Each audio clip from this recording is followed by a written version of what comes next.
Isso só mostra que o Senhor é Deus. Só o Senhor é Deus.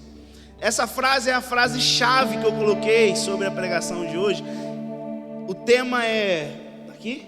Não. O tema é Baal, o senhorio é do Senhor. Mas eu criei uma frase chave que é só o Senhor é Deus.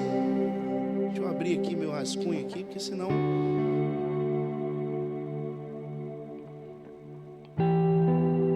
Nós temos aí com um texto base, está lá em 1 Reis 18, 36, 39. Mas não precisa abrir agora, porque eu não vou ler esse pedacinho agora. Vou esperar um pouquinho, porque eu tenho algumas coisas para falar para você, o que Deus tem colocado dentro do meu coração.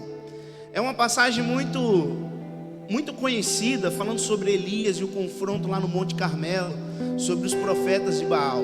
E eu queria explicar um pouquinho para cada um de vocês quem é Baal. Quem foi Baal? O que significa a palavra Baal? Sei que muitas das pessoas podem até saber, foi um Deus lá antigo que foi humilhado perante o Senhor. Foi, é verdade. Mas Baal significa mestre, significa Senhor na língua dos cananeus, que é o Deus deles lá. Senhor, mestre, marido. Baal, ele era responsável por atuar em algumas áreas, como a fertilidade, como a tempestade e a colheita. Eles acreditavam que Baal era quem trazia chuva. Eles acreditavam que Baal era quem poderia prover os nossos filhos, nos dar fertilidade, fazer com que as mulheres estéreis daquela época pudessem gerar. Eles acreditavam nisso. Eles acreditavam que teria uma colheita abundante porque faziam sacrifícios a Baal. Eles acreditavam nisso. Até que chegou o dia que Elias desafiou cada um deles. E ele falou assim: olha, chega. O Senhor Deus, eu tenho que ser obediente à voz do meu Deus. Eu tenho que fazer algo.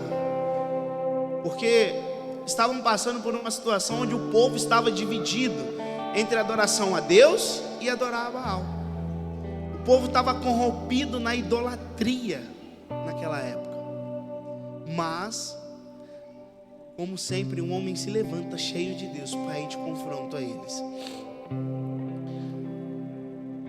Imagina uma situação em um monte, estando lá os profetas todos de Baal e um homem de Deus, para ser mais exato, 450 profetas de Baal. É isso? Eu não anotei. Desculpa, mas era 450? 350? Eu não anotei isso. 350 profetas contra um único homem, mas um único homem que estava cheio de Deus. Cheio de Deus. Sabe o que isso faz refletir na minha mente? O quanto nós estamos cheios de Deus. Às vezes aparece uma única pessoa para nos confrontar, um único inimigo para nos confrontar, e a gente abaixa a cabeça. E Elias enfrentou 350, porque ele estava cheio de Deus. Ele sabia que só o Senhor é Deus.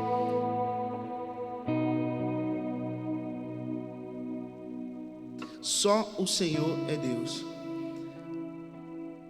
Baal, ele era um Deus totalmente que aprisionava as pessoas na idolatria, na religiosidade.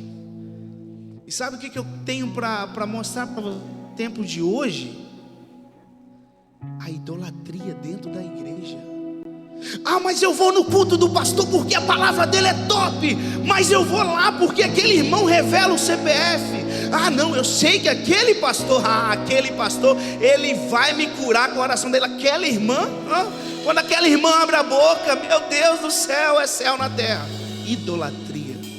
Em vez de adorar o Deus que está usando os seus filhos, não, eu estou adorando aquele que está lá em cima do altar.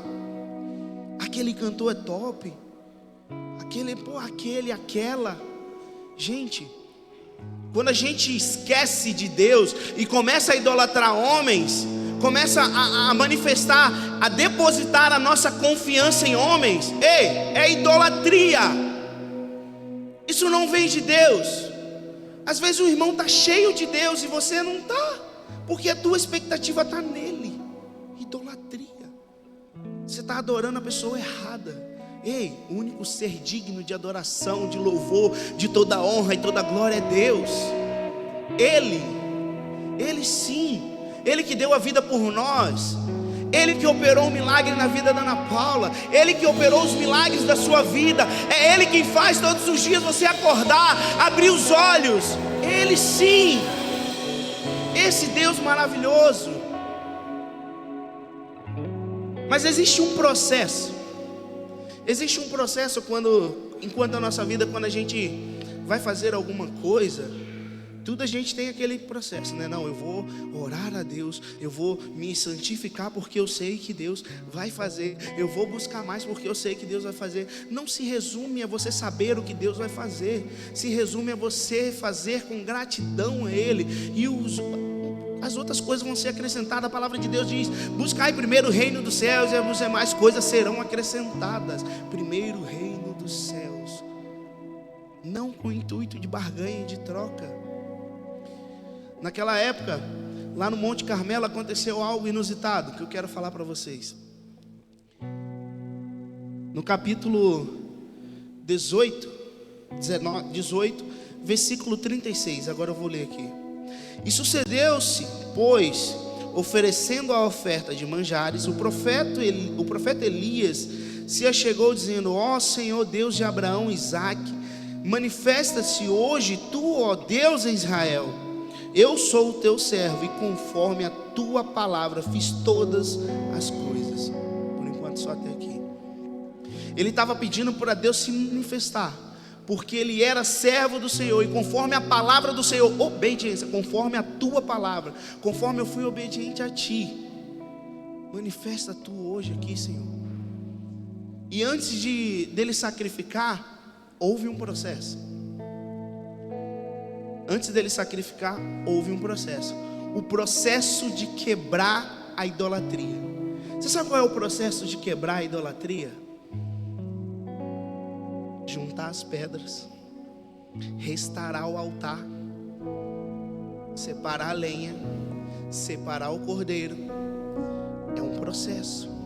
E a primeira coisa que ele fez foi restaurar o altar. O altar que estava quebrado, o altar que estava lá em ruínas, todo separado, e ele juntou as 12 pedras que representavam as 12 tribos e botou ela certinha do jeito que era para colocar. Quantas das vezes em nossas vidas os nossos altares para adorar o Senhor estão quebrados, estão cheios de poeira, estão abandonados, porque nós não buscamos o Senhor. Quantas das vezes a gente acaba pedindo a Deus algo só na hora do aperto?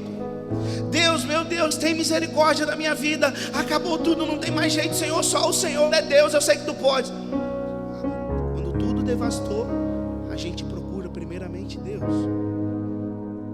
São altares vazios que nós temos levantado ou abandonados, aqueles que nós levantamos um dia atrás. E quando eu falo aquele, gente, você não sabe o quanto essa palavra moeu em mim, porque eu já falei outras das vezes aqui, que eu cheguei pro Lucas e falei: Lucas, a gente tem que ser crente de verdade, cara, eu quero parar com esse negócio de ser crente de brincadeira. E mais uma vez o Senhor bateu e disse: olha, altares abandonados, altares vazios.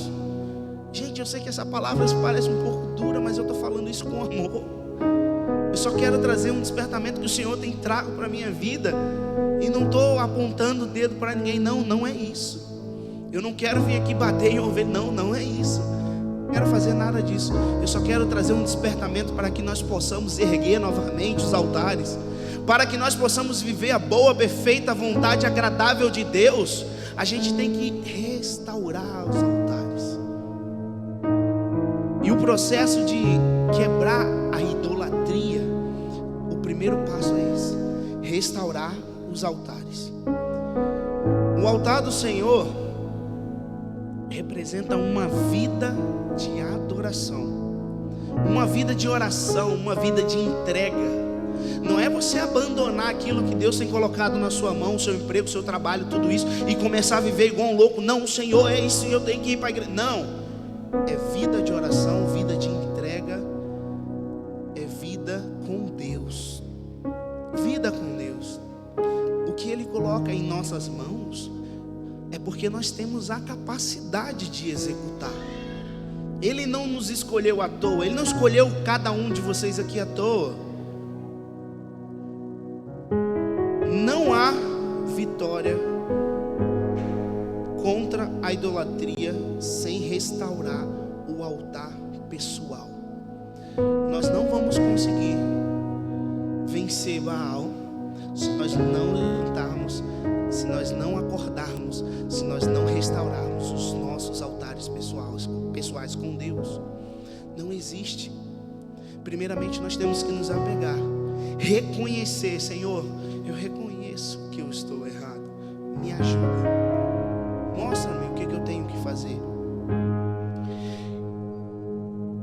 Quem vence as tempestades? Hoje nós falamos aqui um pouco sobre o mar, sobre andar sobre as águas, e na hora do louvor me fez lembrar aquele outro louvor da Êxila, louvor da Êxila, que fala sobre: quem é esse que tem o poder de andar sobre o mar? É Cassiane, pronto, eu sou muito... E me fez lembrar um pouco sobre esse louvor, que falava um pouco sobre águas também, sobre vencer, sobre aquele que acalmou a tempestade. Quem verdadeiramente tem o poder sobre a tempestade? É Deus ou Baal? Quem vocês acham? Ninguém vai falar? Quem vocês acham? Deus, é claro. Deus, ele nos mostra que ele tem total controle sobre a natureza, em todos os aspectos. Ele é o Criador. Ele simplesmente disse assim: haja, e houve, e aconteceu. Quem colhe... acabou minha frase aqui, gente.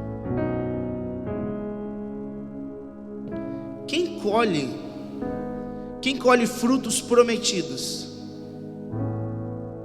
restaura o quê? Os altares? Aqueles que colhem os frutos prometidos são aqueles que restauram os altares.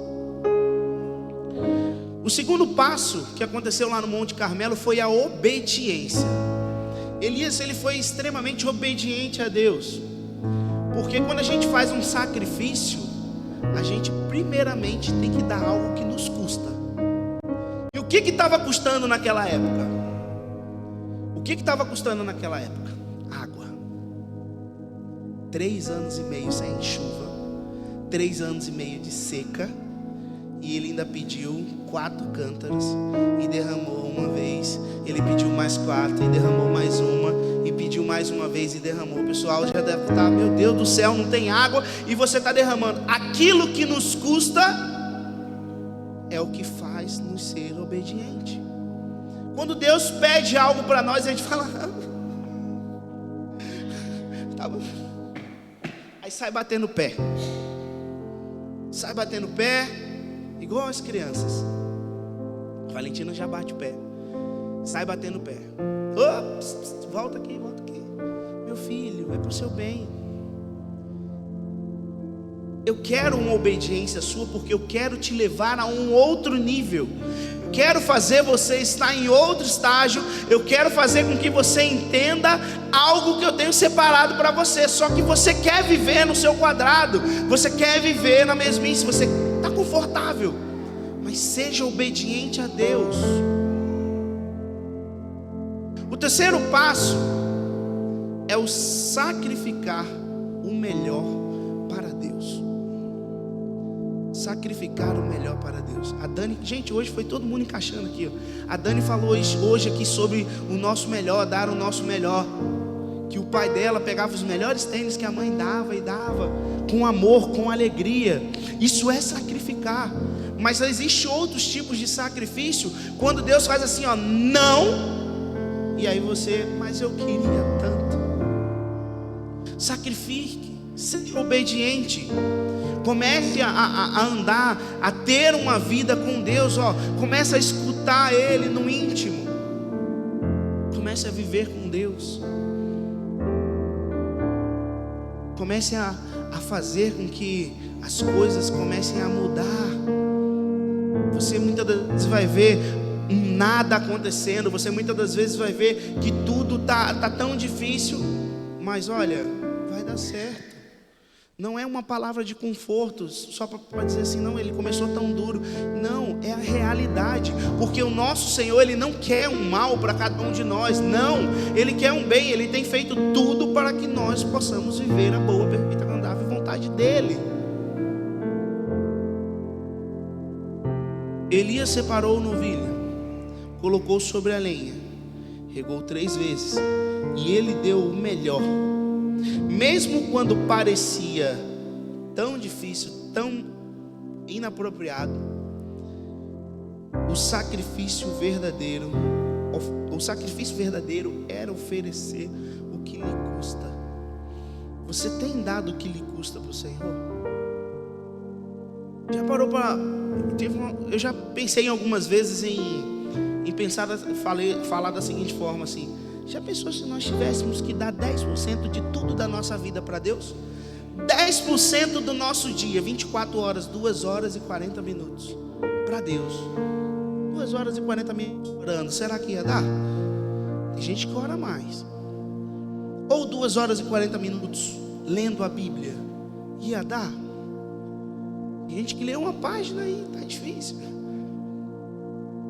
Eu vou falar a verdade para vocês: 2 horas e 40 minutos para Deus é pesado. Eu não vou mentir para vocês. Na minha realidade hoje é pesado, mas se tivesse que fazer, eu faria. Não é uma obrigatoriedade, mas eu quero chegar nesse nível, em dar mais de 2 horas e 40 para Deus, porque a satisfação de estar próximo do Senhor é tão grande que muitas das outras coisas são superficiais. Eu posso falar verdadeiramente para você: eu amo tanto esse Deus, eu amo tanto esse Deus, que às vezes minha esposa fala comigo assim: se você falou que não ia na igreja hoje, e às vezes não tem ninguém aqui, e eu estou aqui dentro orando.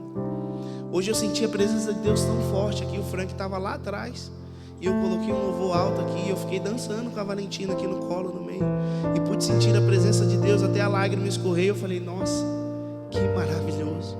São esses momentos preciosos que Deus quer tratar com cada um de nós. São esses momentos que o Senhor para e faz assim: meu filho, eu tenho saudade de quando você entrava no quarto e fechava a porta. Eu tenho saudade de quando você ia para o trabalho. Olha, Senhor, eu estou aqui chorando. Eu tenho saudade de quando nós estávamos cozinhando, lavando um prato, fazendo alguma coisa. Está lá com Deus. Comece a sacrificar aquilo que te custa, entregando no altar do Senhor. Comece a fazer esse processo. Restaure o altar. Coloque a lenha sobre o altar. Coloque a sua oferta do Senhor para Ele, porque Baal, ele não tem poder sobre nada. Essa palavra ela vai mostrar, ela vai ilustrar, e ela vai dizer assim, vai nos mostrar, ilustrar não, ela vai nos mostrar a realidade do que aconteceu. Foram 350 homens e mulheres que foram mortos com a permissão do Senhor, por um homem que estava cheio de Deus. Se um homem naquela época lá atrás, cheio de Deus, pôde enfrentar 350, imagina uma igreja cheia de Deus, o que ela não pode fazer numa cidade. Imagina uma igreja cheia de Deus, o que ela não pode fazer num estado. O avivamento ele vem através de nós. Comece a buscar a face do Senhor. Isso não está no esboço não, é o que Deus está falando. Comece a buscar a presença dEle. O resultado de tudo isso, vou começar a ler agora aqui do capítulo 18, versículo 37. Responde-me, Senhor, responde-me, para que esse povo conheça que Tu és o Deus, que Tu fizeste tomar o meu coração para trás. Então caiu o fogo do Senhor e consumiu o holocausto e a lenha e as pedras e o pó, alambeu a água que estava no rego.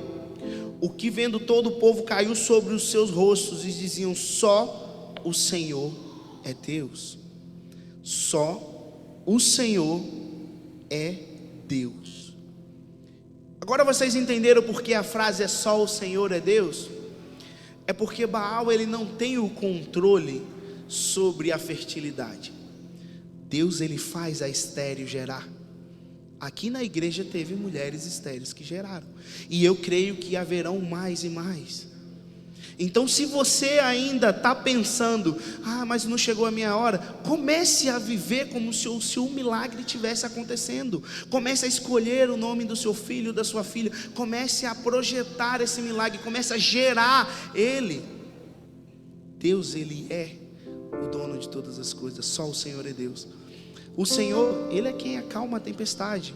Só o Senhor é Deus, ele acalma as tempestades, ele faz chover. Que no final dessa história, ele pega o rei e vai lá e diz assim: olha, você está vendo aquela nuvem lá longe, do tamanho da mão de um homem, 3 anos e meio sem chuva, 12 galões de cântaros lá derramados, mas uma chuva chegou. No final dessa história, começou a chover. Deus da colheita. Isso me faz remeter ao nosso ano da provisão. Deus, ele já tem provido na vida de muitas pessoas aqui dentro. Só que muitas das vezes a gente espera algo tão grande que quando vem algo da parte de Deus a gente acha que é superficial, mas não entendeu ainda que Deus, ele nos faz viver no pouco. Ele nos coloca no pouco para que nós possamos ser fiel no pouco, para que nós possamos ser colocados no muito e sejamos fiel no muito. Deus, ele é o dono da colheita, ele é o dono da seara, é ele quem vai fazer prover, é ele quem vai acontecer na nossa vida. Eu quero recitar alguns versículos aqui, que ele vai nos mostrar que o Senhor Deus, ele é o único Deus.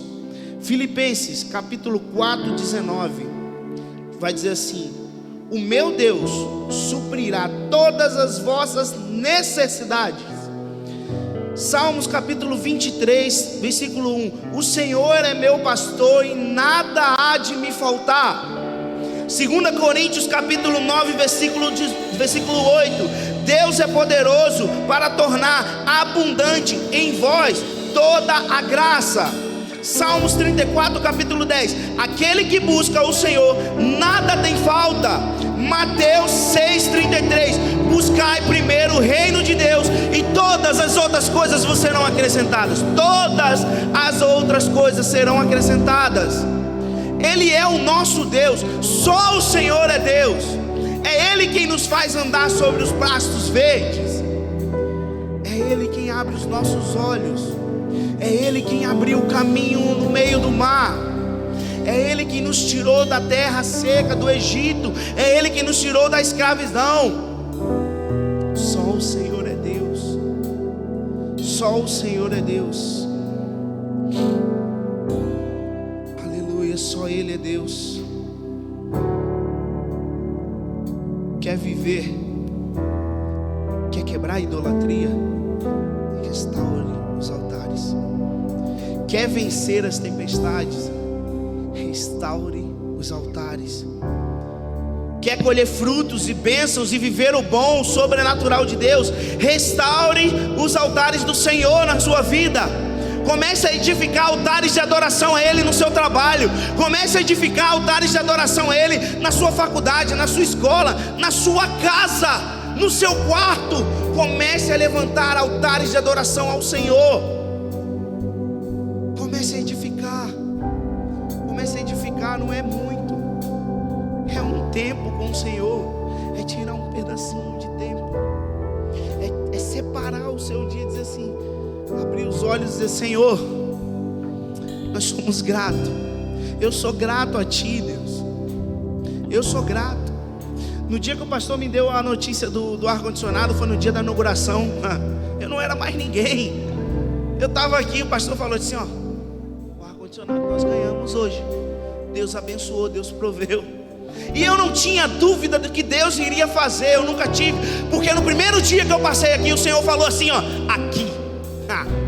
Eu virei para o pastor Adriano lá atrás e falei: pastor Adriano, eu achei a igreja, eu achei o local, é aqui. Olha, tirei foto, eu tinha, até um tempo desse eu tinha um vídeo, tirei foto, falei: é aqui. Eu nunca tive dúvida do que o Senhor iria fazer.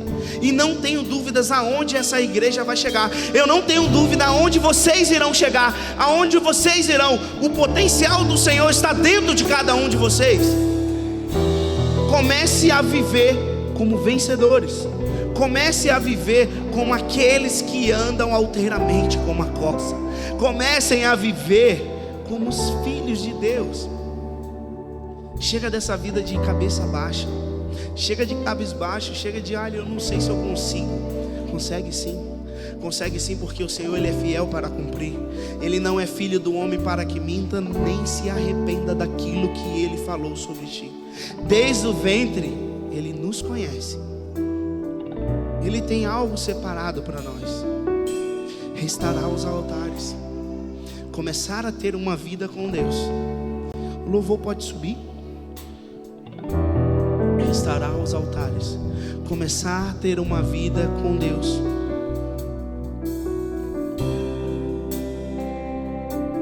O tema de toda essa semana, das quartas-feiras que vem acontecendo, sempre tem um destaque. E o de hoje é Baal. O senhorio é do Senhor. O senhorio é do Senhor. Senhor maiúsculo. Senhor Deus de Israel, Deus de Isaac, Deus de Jacó. O senhorio é dele. Sem ele nada acontece. Sem ele nada acontece. O senhorio é de Deus. Só o Senhor é Deus. Então vamos dar um basta, um chega nessa vida de algo, eu não queria falar leite não, de algo superficial, de mamadeirinha, de leitinho, não. Vamos começar a nos alimentar de algo da parte do Senhor, algo que vai nos nutrir, apesar do leite ser bem nutritivo, mas algo que vai nos alimentar, algo mais firme. Vamos começar a ter uma vida com Deus.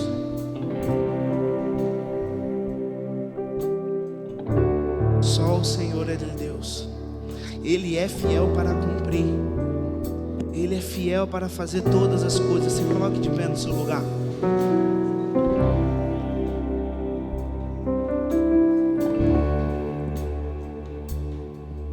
Comece a viver o sobrenatural do Senhor, sendo obediente, sendo fiel, sendo filho. Comece a levantar os altares que um dia foram largados. Comece a ajudar pessoas que um dia largaram os altares do Senhor. Olha para o seu irmão do lado e fala assim para ele: ó, eu estou aqui.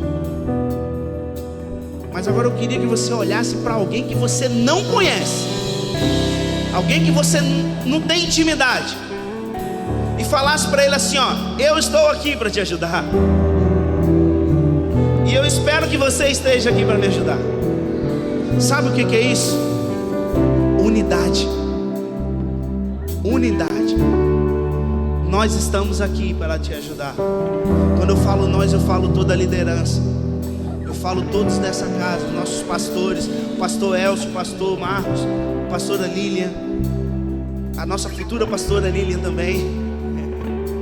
Eu falo isso porque nós estamos aqui, todo o corpo de liderança. Não comecem a travar as suas batalhas sozinhos. Não trave batalha sozinho. Procure ajuda. Não é vergonha.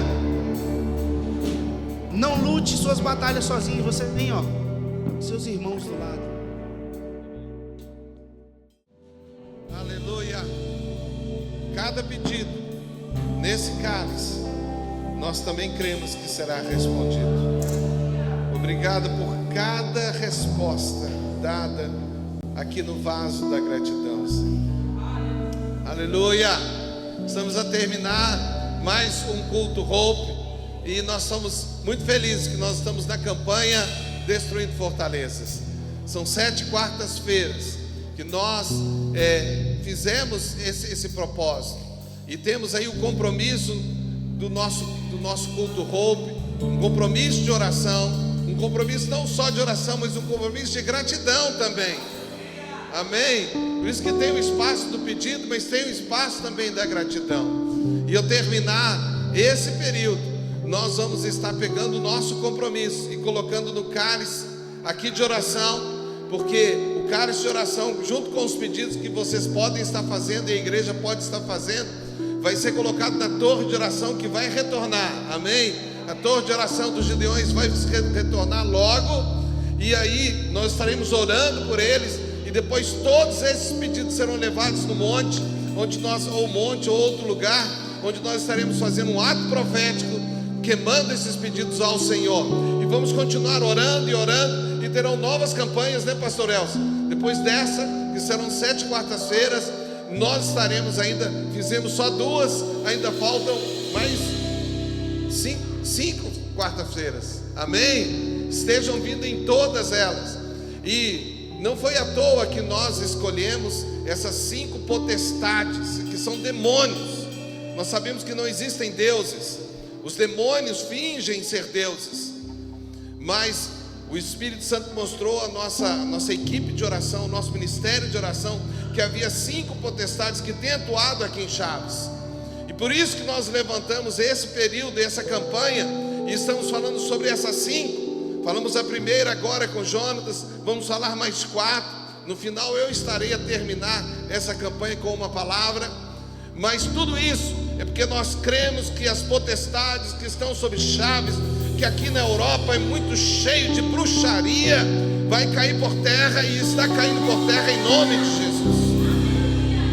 O espírito demoníaco que atua sobre a Europa é muito diferente daquele que atua na América, especialmente ali no Brasil. A maioria daqui são brasileiros, eu sei que temos também portugueses, temos também aqui moçambicano.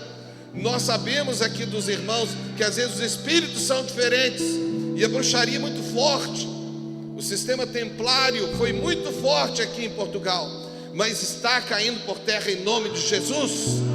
Essa terra, eu me lembro quando eu era menino, o Brasil, eu sou do Brasil, sou de Belo Horizonte, eu me lembro que nós éramos menos de 5% da população brasileira. Era um sistema de idolatria gigantesco. Mas olha lá como está hoje no Brasil. E Deus vai fazer aqui em Portugal também isso. Portugueses, e aqueles portugueses mais velhos também vão se converter. Nós cremos nisso, por isso estamos aqui. Não viemos aqui para ganhar dinheiro, nós viemos aqui para servir ao Senhor, porque Ele é o Senhor, e nós não vamos servir a Baal, não vamos ter outros deuses, vamos ter o Deus Todo-Poderoso, e Ele fará que todas as nossas necessidades sejam cumpridas. E buscamos em primeiro lugar o reino de Deus e a sua justiça. Amém? Você crê? Então vamos terminar domingo, culto às 10h30, continua a mensagem, o tempo do fim.